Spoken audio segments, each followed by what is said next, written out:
Goyal sir, महारानी Elizabeth का जाना ब्रिटेन के लिए न सिर्फ बल्कि एक तरीके से पूरी दुनिया के लिए एक युग का अंत।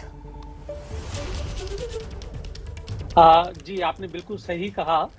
70 साल तक ब्रिटेन की महारानी रहने के बाद जो अंत हुआ है, एक ये युग का अंत है। अगर आप देखिए, किसी भी नजरिए से देखिए, तो 1953 में इनके कोरोनेशन के बाद एक तरह से संसार में जो ग्लोबल सिचुएशन में बदलाव आए हैं। कोल्ड वॉर की शुरुआत इनके समय पर हुई, कोल्ड वॉर का अंत इनके समय पर हुआ। यूरोप में जितने बदलाव आए वो इनके समय में बदलाव आए। डीकोलोनाइजेशन बदलाव बिल्कुल खत्म हुआ। इराक वॉर हुई, कितने सारे झगड़े हुए।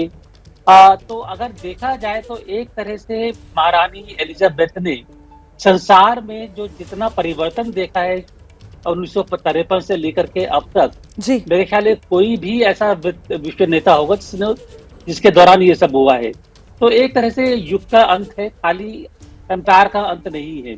और दूसरी चीज मैं कहूंगा कि ये भी इन्होंने देखा है कि एक तरह से 1953 में जो ब्रिटिश एम्पायर या क्वीन या किंग का जितना असर था पॉलिटिकली, और वो जो अब जो असर है जिसमें इतना अंतर आया है, ये भी इन्हीं के टाइम पर हुआ है।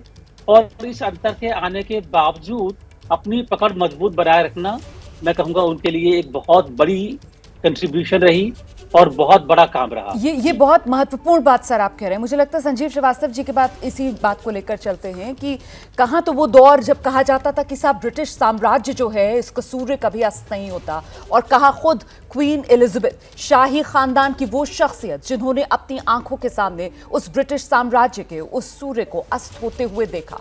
लेकिन फिर भी इन हालात में भी किस तरीके से शाही खानदान, राज परिवार की गरिमा को बनाकर रखा जाए और किस तरीके से बदलते दौर के साथ खुद को बदला जाए, दुनिया में अपनी प्रासंगिकता बनाई रखी जाए, इसी को कहीं ना कहीं साबित किया, एक नजीर पेश की क्वीन एलिजाबेथ द्वितीय ने। संजीव जी।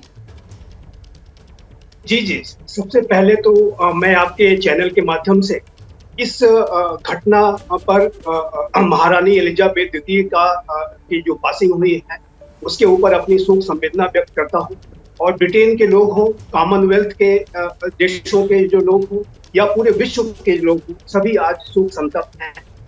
और मैं अपनी शोक संवेदना एक बार फिर से उनके लिए व्यक्त करता हूँ, उनके लिए अपनी प्रार्थना करता हूँ। देखिए, जो आपने प्रश्न किया है ये बहुत ही महत्वपूर्ण बात है कि उन्होंने जो थ्रोन को एक ऐसे समय पर संभाला था 1952 में, जब ब्रिटेन की राज सत्ता के ऊपर अनेक सवाल पैदा हो रहे थे। जो ब्रिटेन का जो पूरे विश्व में एक साम्राज्य हुआ करता था वो खत्म हो रहा था। ये एक बेहद चुनौतीपूर्ण ब्रिटेन के पूरे राजशाही के लिए था। और ऐसे में उन्होंने 1952 से जो अपनी जिम्मेदारियां संभाली और उसको जितने बेहतर तरीके से हो सकता था उन्होंने उसका निर्वहन किया। और जो राज सत्ता ब्रिटेन की है उसकी प्रासंगिकता को उन्होंने बनाए रखा, उसको अक्षुण्ण रखा, और मैं ये कहूँगा कि उसे सशक्त भी बनाने का कार्य किया है। और इसका सबसे बड़ा कारण ये रहा है कि उन्होंने जो भी अपनी नीतियाँ, जो भी अपने कार्य किए, जो अपने दायित्वों का निर्वहन किया, उसमें जनता के हितों का ध्यान में रखा। और जनता इसी वजह से वो आज महारानी का जो स्थान है वो ब्रिटेन के लोगों के दिलों में बसता है। जिस तरीके के रिएक्शन आ रहे हैं उससे ये बिल्कुल स्पष्ट है कि लोग उन्हें बहुत ही प्यार और सम्मान देते थे। और उन्होंने जाहिर है कि एक ऐसे समय पे सत्ता संभाली थी जो बेहद कठिन था। और जैसा कि एम्बेसडर गोयल ने बिल्कुल सही ऑब्जर्व किया कि उन्होंने शीत युद्ध का दौर देखा। शीत युद्ध के बाद भी का जो दौर था, जो चुनौतीपूर्ण स्थितियां थी वो देखी। बिल्कुल सर, बदलाव का एक लंबा दौर देखा, क्योंकि 7 दशक जब उन्होंने राज किया और सबसे लंबे वक्त तक राज करने वाली शाही शख्सियत पूरी दुनिया में बनकर उभरी क्वीन एलिजाबेथ II अब हमारे बीच नहीं रही हैं। जैसे ही घड़ी का काटा दोपहर 2:30 पे आए, बबीता जी का दिल सास बहू साजिश के लिए मचल जाए। और ये है इनकी बहू, पूरे दिन ऑफिस की टेंशन हो जाए गॉन जब ये करें अपना फेवरेट शो फ्री टाइम पे ऑन।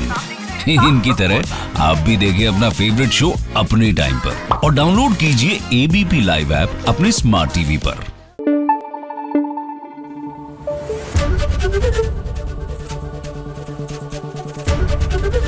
एबीपी न्यूज आपको रखे आगे।